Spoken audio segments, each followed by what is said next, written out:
So, hi, James. Thank you so much for coming and having a chat with us today about coaching. I just want to ask a little bit about your sort of background. So, obviously, you're a long-standing player within 15s and sevens. I just want to talk a little bit about how you transitioned from being a player to a coach. Sure. Thank you for having me, first and foremost. Love having the opportunity to talk about coaching. So, yeah, this hopefully will be interesting. Uh, I guess interesting for me was that I'd never really considered coaching as a player. I'd actually done some of my qualifications just as something to do, but it certainly wasn't one of those players who, had decided, right, as soon as I finish, coaching is going to be the route for me. I think I probably thought about everything else but that. But I ended up finishing my playing career sooner than I hoped. I had an unfortunate injury which I was unable to come back from, and that probably put me in a place where a lot of players sometimes find themselves, is not quite sure what to do. And it was probably a good 6 months of trying to figure out what that route looks like. And I kind of found that I had a real passion to work with people and enjoyed kind of sharing some things I'd learned along the way. And I love sevens. Like that was the honest thing, is that I played a lot of 15s and obviously had a reasonable career doing that. But actually, my passion was always sevens. So kind of putting those two things together, I thought, well, I'm gonna have a stab at this. I see the sevens landscape in England's interesting. There's not loads of opportunities there, but I was like, well, I'm going to start on this journey and see where it takes me. So, your qualifications was something that you got the opportunity to do as a player, and you did them thinking, oh, well, I'll sort of put them in my back pocket just in case. Yeah, absolutely. With support from the various clubs that I was at, both actually in England and in France. So whilst I was playing out in France, I did some of the French qualifications as well. And yeah, it was just something to kind of keep me ticking along and think that potentially it might be something I use in the future. But it definitely wasn't a serious consideration of a career at that stage. Is there any reason why it wasn't a sort of career pathway for you?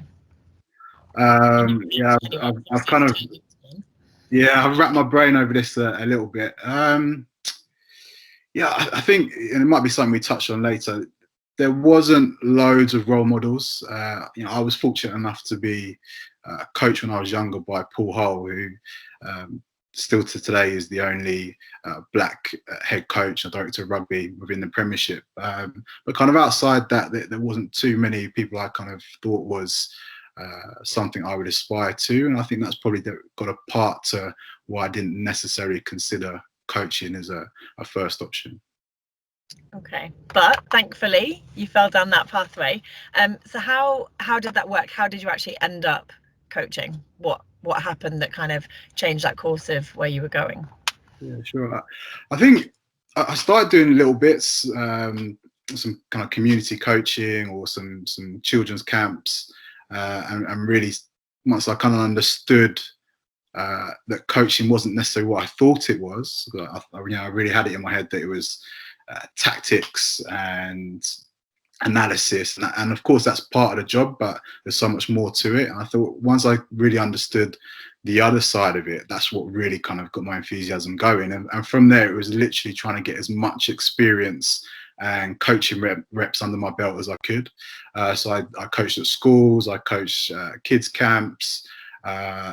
Sevens was kind of a focus for me, I started doing some of the invitational teams. And it was really just trying to get as much experience as possible and try things and speak to people. But I definitely spent about 6 months just trying to get as much coaching. Anyone that had me, I was in there trying to do my bit, and that's kind of where it really started. And one of my first opportunities was to coach Samurai, which is an elite level sevens team, which has got a great reputation around the world. And I was fortunate to coach them throughout the summer, which gave me some real experience of coaching top players, but also the tournament format and how you can kind of adjust and work your way through a competition. So that was invaluable, and that led me to coaching Jamaica. So my heritage is Jamaican. My dad's from Jamaica, and one conversation led to another, and all of a sudden I found myself on a plane to Kingston to go and do some coaching over there. And again, that was just incredible. Put myself in a completely different environment with lots of the luxuries that I was used to just didn't exist.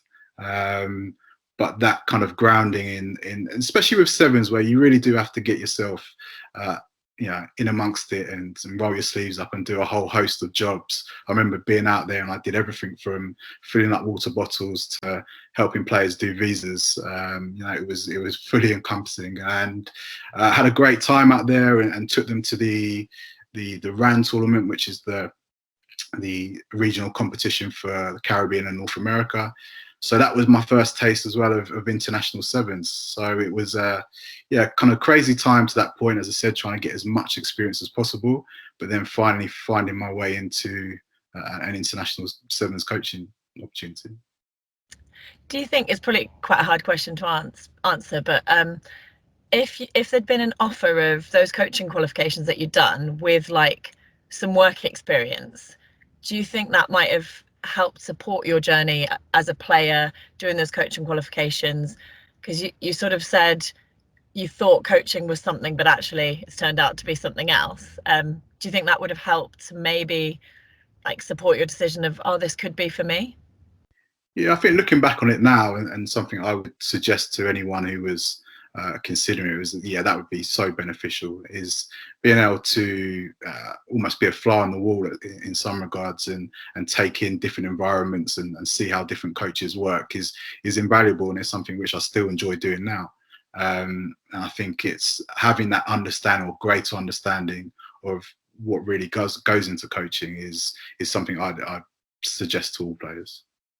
That's a great piece of advice, yeah, to make sure that if you're that player and you are putting those qualifications in your back pocket, can you add to that by doing a bit of shadowing or work experience, however you want to describe it. Yeah, and onto that, it'll make you a better player too. Like, I think you hear it all the time. People say, once they've gone down the coaching route, if I knew what I know now when I was playing, I'd been a better player, and that goes for me 100%. I think if I'd kind of looked at the game and analysed the game with certainly a slightly different hat on, I think it would improve my performance. So I think it's a win-win, definitely. So apart from the kind of starting off with the kids coaching and then rapidly moving into international, what sort of challenges did you find within that? So obviously getting to grips with, oh, this is what I thought coaching was, but it's different now. What other challenges did you find from that player to coach changeover? Yeah, I think it really made me look at coaching and actually the probably lack of understanding that I had, which for me didn't come as a negative, but came as a challenge. It was like a real challenge that I had to completely rethink this, look at it from a completely different angle, and learn. Like I was watching and reading everything, and that very much from the side of, well, how do you work with people? How do you develop people? How do you connect with people? And I'm probably fortunate in some regards that I would suggest that some of those things are strengths of mine anyway, but actually looking how you tie that into your coaching, and tying that ultimately into a program or a season is something which I'd never considered. So that was it was a barrier, because if I didn't think like that, then I think I'd probably been stuck and I wouldn't have progressed maybe as quickly as I was able to. So yeah, that was the big one. It was just trying to get my head around of, this is, to, in my opinion at least, to be a good coach, you've got to know people, you've got to be able to work with people, and look at how you can find different ways to get the best out of them. And that was certainly something I hadn't considered before seriously looking at coaching. Nice. And did you have anyone along your journey that's been a sort of either that role model that you thought you lacked, or a support mechanism or a mentor that's kind of helped you ease into that transition? Yeah, I had a few actually. I started coaching with the England Sevens Academy, and that kind of brought me into a few different people who really helped me. So I was coaching alongside Warren Abrahams, who, for those of you who know him, he's got a great view of the game, so creative, and that was kind of peer learning. So we'd bounce ideas off each other. We were in an environment where we could try things, so that was really beneficial. Like being able to have those discussions with him, and I said, be in an environment where we were not overly judged, were challenged, but could definitely try and put our own stamp of things. And obviously, the person who was overseeing that was Simon Amor.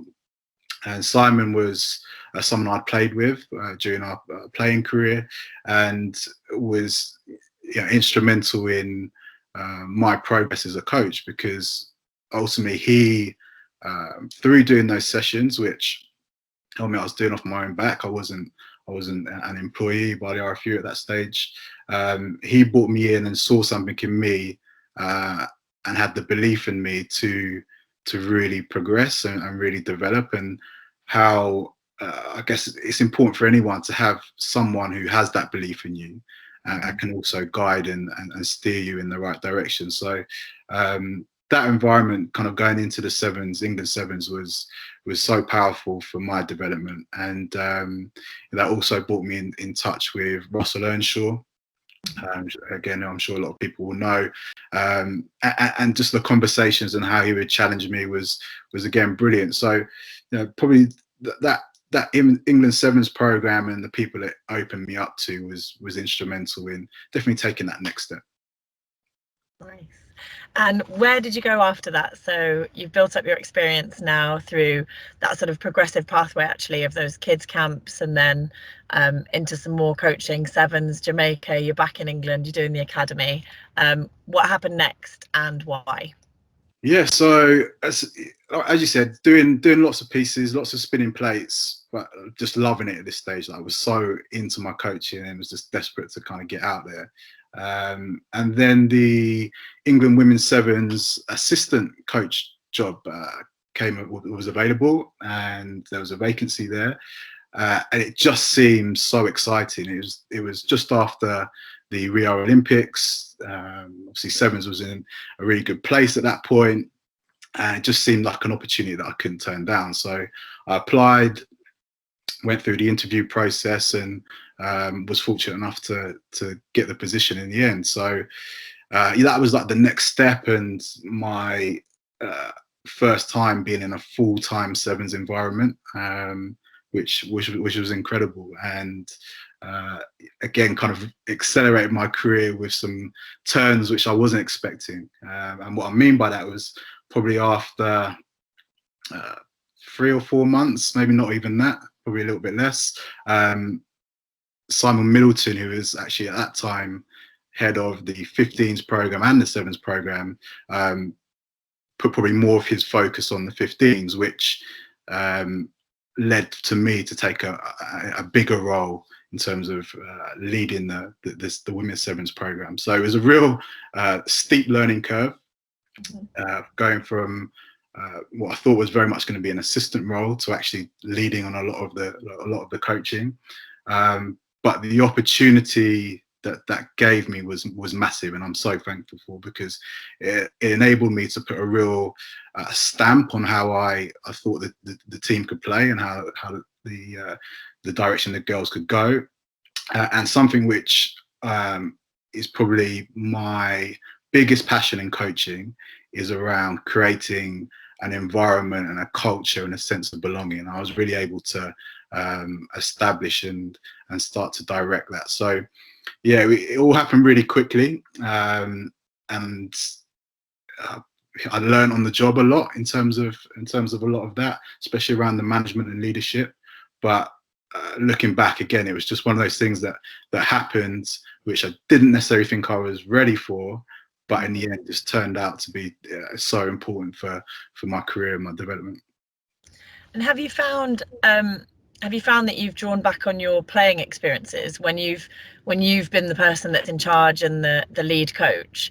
Have you reflected back to how maybe you were treated as a player, or the environment you were in as a player, and has that had any impact on your coaching or your coaching style? Yeah, I think 100%. I think both my playing career, but my life in general. Just understanding um, big moments, tough moments, real sense of joy and belonging, and molding all of those things together to then try and create an environment where ultimately people can be themselves. And I think if people can be themselves, then they can really express themselves on the field. And seeing that, I've been a real believer of that link between um, environment and culture and belonging and actually performance. And I think that's sometimes where people separate the two. They don't necessarily see the connection between the two. But said both my playing career, but also my life in general, I just saw those two things completely married. And actually, for people as individuals or teams to perform, I just thought that was an essential part of how it needed to go. Yeah, I totally agree with that, definitely. And have you found that coaching experience that you've had, because you've moved into a slightly different plane of your life going forwards at the moment, your next juggling plates that you've got, have you found that your coaching experience has had a positive effect or a negative effect? How has that affected your life, basically, your outside of rugby, what you're doing now? Yeah, I think it's been really important. I think it's enhanced um, some of the skills or some of the strengths that I might have had, and it's definitely pushed me to get better in areas which I could have improved on. And where I'm at now, and looking at diversity and inclusion, specifically within rugby, is that it's so important. Like if I want to talk in one hand about team and belonging and striving for things that are bigger than the individual, then that goes hand in hand with creating environments in a sport which is inclusive to all. And certainly working with the women, it opened my eyes to another perspective. I think when we look at equality, from my own lens, I probably had a good understanding of some of the challenges around race, but working with the women really opened my eyes in terms of gender as well, and the cross sections and intersections of trying to strive for equality for everyone. And yeah, those experiences as a coach and 100% working with the women is led me and helped me to what I'm doing now. Amazing. And if you could give one piece of advice, one or two, to any players who are sort of thinking, well, shall I get my coaching badges? Shall I get some experience? Not sure if it's for me. What advice would you give them? Something which was massive for me was seeking out mentors, role models, and then asking good questions. Like, I think it's as simple as that.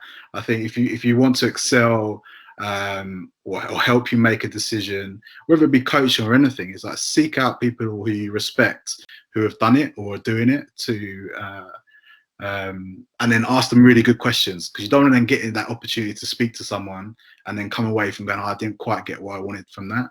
So really think about what it is you want to know, what can help you, and formulate those questions and make sure you ask them. Don't be shy.